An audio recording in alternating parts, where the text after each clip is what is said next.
Hello and welcome to Your Family Bank. I'm your host, Blake Johnson, and we're here for another great episode. I've got Ursula Taylor with us, and she is a fellow attorney. We've seemed to have a few of those on here lately, even though she's not practicing. I'm kind of jealous about that. And we're going to be talking today about what her journey is. And yeah, I'm excited to dive in. So Ursula, thanks for being with us today. Yeah, thank you for having me, Blake. It's great to be here. Give us the quick, 2 to 3 minute rundown of how you got here as far as what you're doing now. Yeah, I practiced litigation for 17 years with a specialty in managed care healthcare litigation. I represented health plans and disputes with healthcare providers. And I left litigation to start a consultancy focused on helping people resolve conflict, basically seeing the limitations of litigation process, of arbitration process. Because every dispute, every conflict, what drives it, what keeps it in play, what gets it going is always some form of human emotion. And it doesn't matter if you're working with a major corporation or a small family business, it's always human emotion. And the litigation process is, I'm trying to think of the best word, maybe antiquated, I would say, in really helping businesses and people efficiently and sustainably resolve disputes. So what I do now is I'm a consultant and I work parallel to litigation in a pre-litigation capacity, really helping people avoid the cost and drain of litigation. And I help teams internally, executive teams and leaders, navigate tension, tough conversations, big negotiations, or just leadership training around the skills for effectively navigating and minimizing the impacts of tensions and conflict. Well, yeah, I'm excited to have our conversation today because I think a lot of that applies with what we do in estate planning, especially with family relations, is there's always conflict. And the clients and families I've seen that are the most successful are the ones who can resolve that conflict and work through it. It's the ones who don't want to deal with that cause the biggest fights. And then we have the litigation issues. So I'm excited to get into that. Before we do, though, I just want to pause. I like to get to know my guests a little bit. So what is something unique about you most people do not know? I have a weird thing that's kind of embarrassing that I don't talk about often, but it's kind of one of those weird things. And since you're asking me point blank, I feel like I have to go there. I typically require like half a bottle of wine, but in 1998, I was Miss Edwardsburg. My hometown, I entered my hometown beauty pageant and I won. And that was, that's very unique and interesting because I'm very much like, all about feminine power. And I don't know if I would use the word feminist, but very into empowering women. And so the fact that I was in a beauty pageant in 1998 is something that's I just have to own it. I just have to own it. Hey, there's nothing wrong with that. I love this question because I get great answers without having to go down the half a bottle of wine or whatever to get into it. Awesome. Thanks for sharing that. Okay, let's start with kind of your experience with money. Is there a time in your childhood that you can think of that was like either one of those, I had a really bad experience, I don't want to have this experience again, or it shaped how you viewed money moving forward? I can't think of a bad experience, but certainly the energy around money that our parents carried, it infects us. And I use the word poverty scarcity, the fear of not having enough, that feeling of lack, that fear, it's fear, right? And for me, so much of what we have to deal with when we're dealing with our relationship to money is just our fear, And some of us have weird relationships with money because of that fear. It causes us to hoard or overspend or not plan. Or to me, that's what it is. It's fear. It's fear that blocks us. So how did you overcome that negative emotion that you grew up with? Yeah, I've been working on it more consciously lately. And for me, it's just about noting that and facing that, saying it out loud. Like when I see myself afraid to spend money, or when I see myself maybe overspending impulsively, I just sit with that. Okay, I'm in a space of like, scarcity or lack or fear, right? Like I'm trying to either I'm afraid of, taking the plunge on something that really matters to me and really aligns for me, because you can always get in your head and hem and haw. And so many of us miss opportunities because we do this. And then there's also that sort of like impulsive, like, I feel bad, let me buy something. But for me, it's mindfulness, it's awareness, it's consciousness. It's just noting it, sitting with it, feeling into it, and then choosing to let go of that fear, seeing it for what it is and just letting it go. It's really just awareness. Yeah, it is. It makes me think of the book and the movie called The Secret. Robin, I can't think of her last name, but she talks about that a lot of like, we don't realize how negative we are around money all the time. Like we think good thoughts about money, but it is 99% negative thoughts. And I'd recently listened to her podcast with Lewis Howes on his podcast, and she was talking about that. And since then, it's been about a month, I've been just like so much more aware. Anytime one of those thoughts, like, oh my gosh, it's 5 times a day. Oh, I can't get that because this, whoa, that's a negative thought. Like, what am I doing? Let's take a step back, get a positive affirmation going, and so on. And it is crazy how often we are not aware of what we're saying to ourselves or how we are feeling about money. So you're right. The mindfulness is a big part of that. Yeah. Go for a walk. I mean, just the stopping and noting is most of it. Oh my gosh, I'm in a fear. I'm in a nervousness. I'm in an anxiety.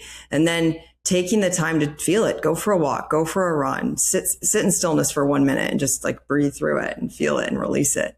I think we operate in this false world that we think, oh, I have money problems or I don't have enough money. Let me go do things outside of myself. I'm going to go do. I'm going to go strive. I'm going to go try. But when we're doing that doing is really just from that same place of insecurity and lack. So we're still carrying the energy and we're bringing that fear into what we're doing. It's deal with the feeling and then from a feeling of peace, go out and do, it's inward out. So That's my kind of unique perspective on that. I don't know if it's unique, but that's my perspective on that. Yeah, you have to take care of the inner vessel first before you can take care of anything on the outside. Exactly. All right. So let's talk about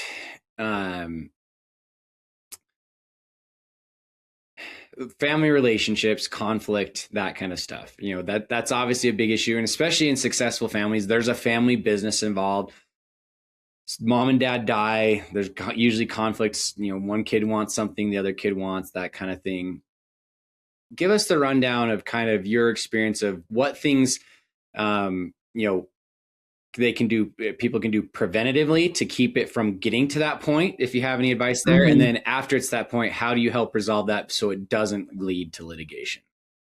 Yeah, I have lived experience in this. When my father passed away in 2017, this gnarly like mess began, and it was complicated grief. It was always complicated grief. And I think that's really common, is my understanding, in that, someone passes and siblings or family members feud and litigation is initiated and running on that grief that's unfelt and not dealt with.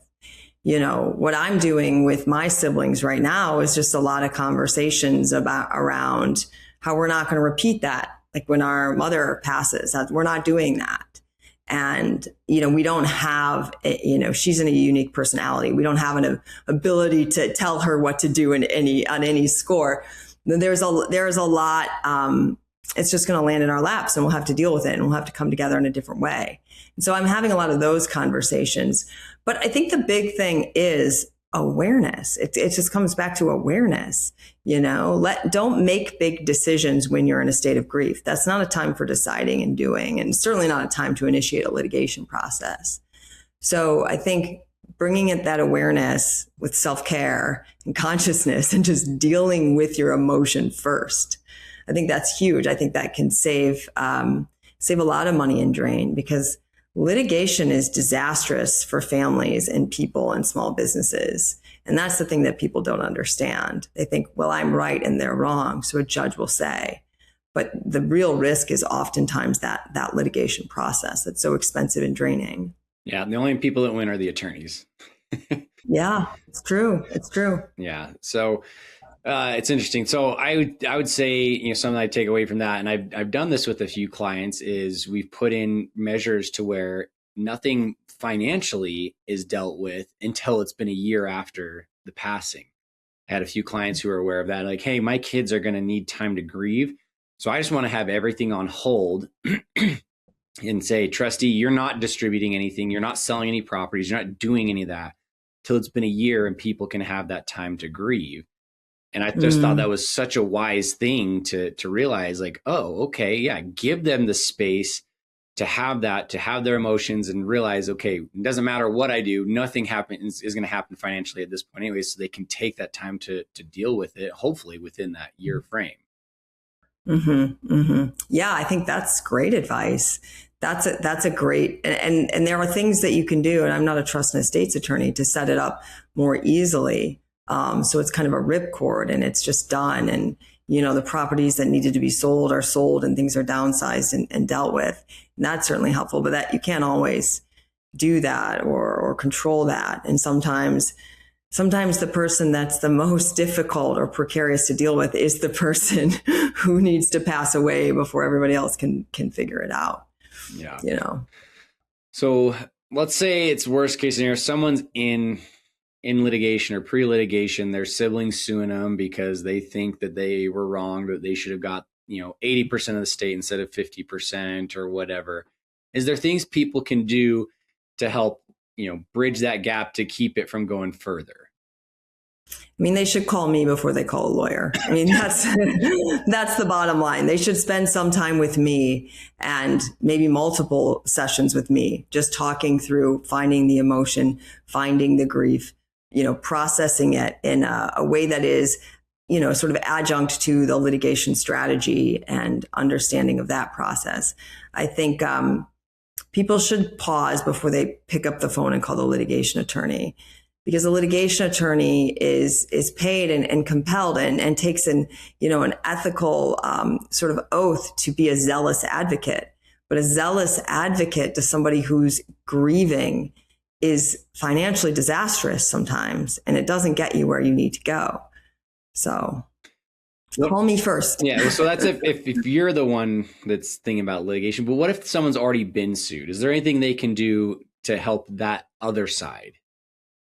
Absolutely. Absolutely. There's this thought that like you can't avoid conflict because you can't control the other person, but it always takes two to tango. It always takes two to tango. And if there's a conflict, you're involved in it, a tension, a conflict, a full on dispute, there's a thread for you. If you are affected by it in any kind of emotional way, there is a thread for you to look at, deal with, and resolve through different kind of modalities and practices. And what that is going to depend on the person. But the important point is you need to release the charge. You need to release the emotional charge, because only then are you going to be effective in terms of making strategic choices in that litigation, making strategic choices around resolution. You have to deal with yourself and put blame and fault to the side. It doesn't matter how egregious the thing is that someone did compared to you. You could in your mind think they're 80% at fault and I'm only 2% at fault. It doesn't matter. There's a thread for you.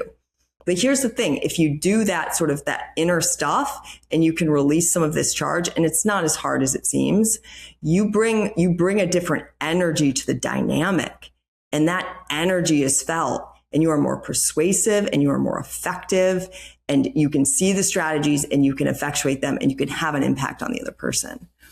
It's fascinating to think about that. It's true. Right? No matter what, even if someone initiates a lawsuit, you're in it now. Now there's two parties. You are a party to it. So how are you going to react to that and deal with that? So I think that's some great advice for our listeners. What about family conflict while parents are still alive? Let's go generational. Mom and dad to kids, they're in the same business together. Is there any specific advice related to that that can help out? For instance, I think back to when I was partners with my dad. We butt heads because, he only saw me as his son instead of as his partner. And so that was a big dynamic we had to overcome. So any thoughts around that? Yeah, I mean the theme is similar, but yeah, he saw you as your son and not as your partner. And you each have stuff in that. And so for you, it would be taking the time to you really want to make sure you drop the story. You drop the story and just give yourself a practice of stillness or breathing or whatever it is to get yourself out of the mind. Because we also have this false idea that we solve this emotional charge or this problem through our mind. Let's think about it. Let's spin around. And we're making it worse because it's really about that emotion, the energy of the emotion and when we spin about it, we're just keeping it alive. So you're wanting to get out of that drama and story and really just get into the feeling and really working on that feeling. And it could be deeper stuff. And, sometimes it's light and it's easy with our coworkers. Sometimes it's just like, poof, okay, I felt into that. I released it, kind of brought in a different feeling. And it's like, poof, it's over. I'm good. And that's beautiful and amazing, and it can save you lots. Sometimes with family, it's a little more work and it's a little deeper. And sometimes, the best thing you can do for yourself is note it. Like, this is a feeling I carry when I'm working with my dad. And just your awareness, right? Your awareness. I don't know. I can't make this go away in a day. And so I need to bring some awareness to this and make choices from that awareness. Maybe we need to work in a different way. Maybe we need to set this up in a different way. But just the awareness is huge, Yeah. So we don't, especially, attorneys, lawyers, we want everything to be logical in our head and to deal with it that way. I can think through this, but this isn't necessarily something you can just think your way out of. You have to sit with it. You have to hold it. So you mentioned, meditation, breathing, any other type of things that would be helpful tools for people, or other, like I've got a cousin who he's a chiropractor, but he does it on the emotional side, emotional releases within the muscles and that stuff. So I can imagine those kind of things would be helpful. Any other professionals that would be helpful with that regard? Yeah. I mean, I call the process release the charge, and there's like 4 or 5 simple steps. The first one is stop. And that sounds simple, but it's like stop writing, stop thinking, stop doing, stop texting. Because when you have that emotional charge, and sometimes it's subtle, right? Sometimes we trick ourselves. We're like, it's not a big deal. It's not a big deal. But it's there, right? It's there, and it's going to go with you wherever you go. So stop doing things from that emotion, and then go into your body, I like to just feel into the physical sensations of my body, because I'm a lawyer brain. I grew up in a family, intellectual, transactional, solving, doing, mind. But that's a disease. It is a disease when we're always in our mind. So go into the physical sensations of your body. Do your shoulders feel like tight? Is your jaw clenched? Like, is there a pit in your stomach? Just bring your full attention and your full presence into that for a minute and just breathe. And then name it, if you can name it. And now, if you've gotten that far, you're about 85% of the way there. You're breathing into it. You're keeping your presence. You're keeping your awareness. This is 1 to 2 minutes. And then you've identified the feeling, and then ask yourself this question: what do I need? What do I need? I feel powerless. Let's say I feel powerless. My dad's running the show. He's in control. There's nothing I can do. This other sibling sides with him. I'm stuck. I'm powerless. So ask yourself, what do I need? Well, what would be the counter to powerlessness? I need safety. I need to feel safe, maybe, or acceptance. So give yourself that feeling, not the words, but think of a time when you felt safe or accepted or appreciated, and give yourself that feeling. It sounds kooky and weird, but literally just say the words and make the choice, because there's power in our choices and there's power in our words. I choose to give myself safety. So you're bringing in this new feeling. So it's stop, go into your body, find the physical sensations, name it, and then kind of choose with your words and your intention. And you start to lift these layers. And the magic that happens is you get a calmness comes over. You get a calmness, and suddenly you're like, why don't I just do this? Ideas come, clarity comes. And then but even more than that, you're kind of coming into more of a grounded and neutral space. And suddenly you can have a conversation with your dad, and he'll actually hear you, because you're not amped and you're not upset and you're not defensive and you're just kind of like, hey, I have an idea. So that's my advice for how to deal with these things. And that applies to family disputes with your spouse or your kids, and it applies at the workplace too. your coworkers or your boss.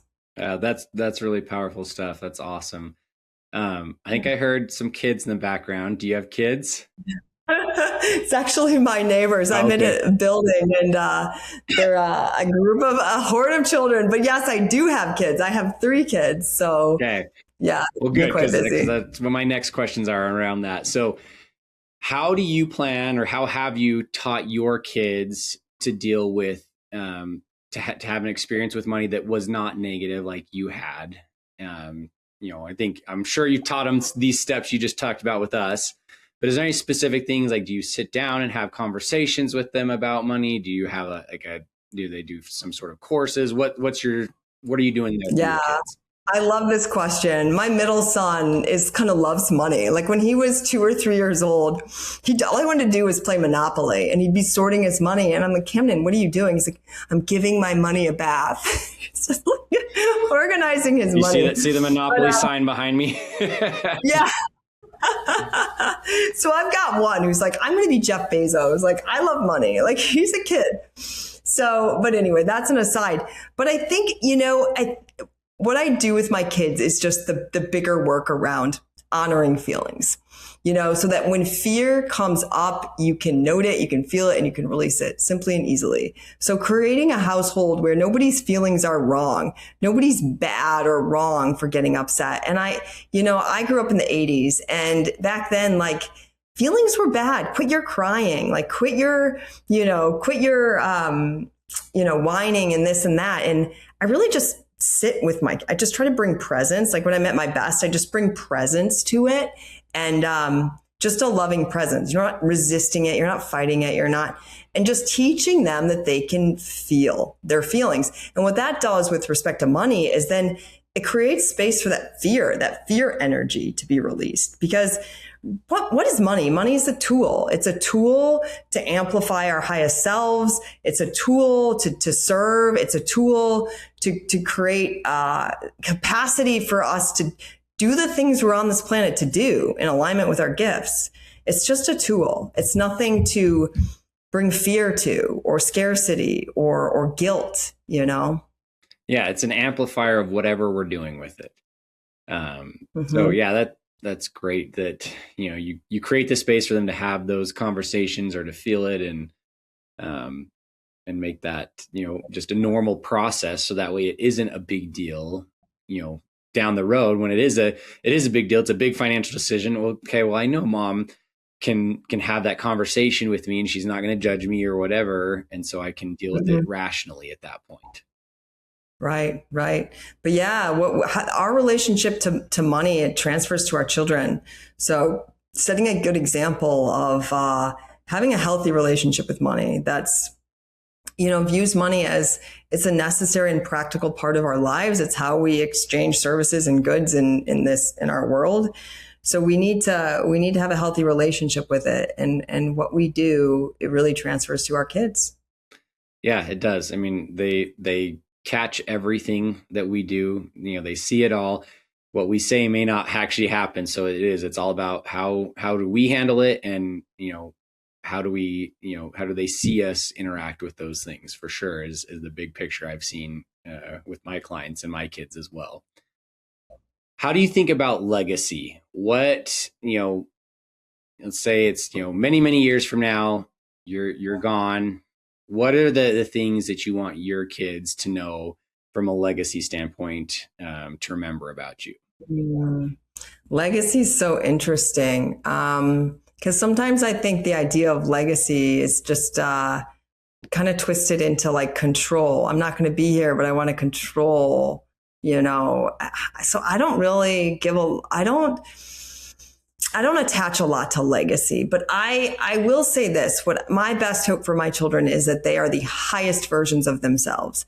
I don't subscribe to the idea that there is sort of a better than, less than hierarchy, right? A specialness, it's every single human is unique, and everybody brings gifts and talents and purpose into the world. So what the legacy, I suppose, I'd want to give my kids is understanding that and really embodying that. Who am I? What are my gifts? What are my challenges where I'll need help because it's not my strength? And really just being cool with that, honestly, like living a life that is like, this is who I am. This is what I'm good at. I love myself. This is what I'm great at. And these are the places where I partner with other people. And that's all okay. Right. And so that's really the legacy, is that individuation, that free expression to be who you are in your full self.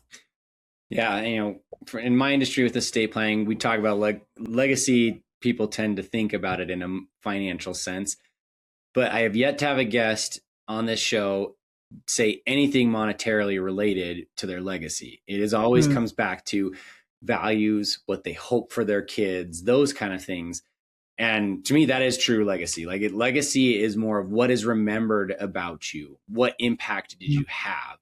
And yeah, I think if that's your wish for your kids is your legacy, absolutely. That is the values that you hold dear, and you want them to be able to feel that way and move forward. And they're going to remember, hey, mom wanted me to be at my best, that whatever I'm doing, that it feels right, that this is what I want to do. That is your legacy. She set me up for that. So yeah, I don't think there's anything wrong with that. Yeah. Cool. Yeah. Yeah. All right. So we're just about done. Last question. Best advice that you've ever been given. Any sense of that? Doesn't have to be financially related. I love the advice a good friend gave to me that I give to other people, which is, you're exactly where you're supposed to be. You're exactly where you're supposed to be. Whatever you're dealing with that's hard, whatever quote unquote mistakes you've made, there are actually opportunities to learn if you're willing to sort of bring your awareness and your consciousness and contend with those nasty blocks called shame and guilt and self-judgment, and put that to the side and just embrace the journey. You're exactly where you're supposed to be. I like that advice. I love it. And then that way you can find the positive in it too, no matter what. So, I think that's great advice. Wherever we're at, there's a reason. There's something we're going to get out of it. So yeah, great advice. Well, thank you, Ursula. How can people get a hold of you if they're unfortunately in that area where they may be pre-litigation or in there, so they can get your services? Yeah, if you think you have a tension or a dispute or a difficult situation that's happening or impending, check out my website. It's www.conflictreimagined.com. And then my email is just my name, Ursula@conflictreimagined.com. All right. We'll put that in the show notes as well. Thank you again for joining us, sharing your wisdom there, and hopefully this can help save some conflict in families. Hopefully. Yeah. Thank you, Blake. All right. We'll sign it off for now, and we'll catch you guys next time on Your Family Bank.